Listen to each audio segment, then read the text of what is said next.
So my name is Lewis Hu. I trained as a neuroscientist and now I run the social enterprise Science Scaly.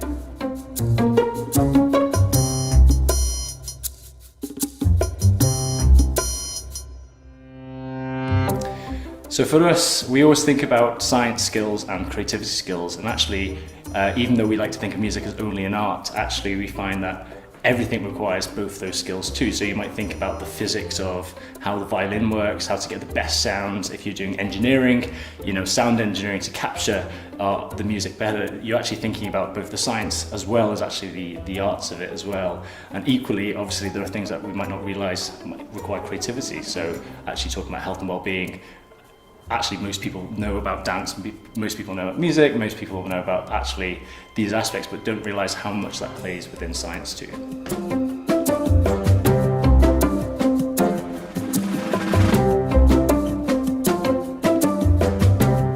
So music has been demonstrated to benefit the brain in lots of different ways, especially around health and well-being. So that could be listening to music. And we do know that actually there's increasing research about the benefits of learning new things throughout your life, whether that might be language learning to help reduce the risk of dementia, but then in music and dance as well, there's increasing research about how this is important to improve general mental health, increase social, connectedness, so feeling less isolated, which becomes increasingly important with an aging population. And then actually some of the work we've been doing looks at how playing an instrument can actually change the brain. You can visually see that, and everything we do changes the brain, makes new connections, but it really reinforces the fact that actually learning new things throughout the life is really important.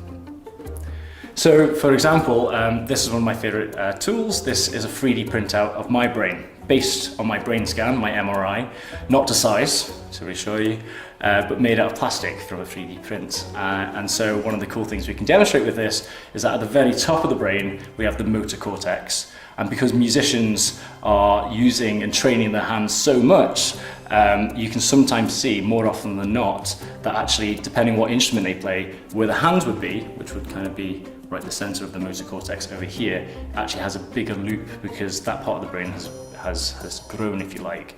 And so if you're a violin player or a fiddle player like myself, you'll find that specifically bigger on the right-hand side, corresponding with the left hand.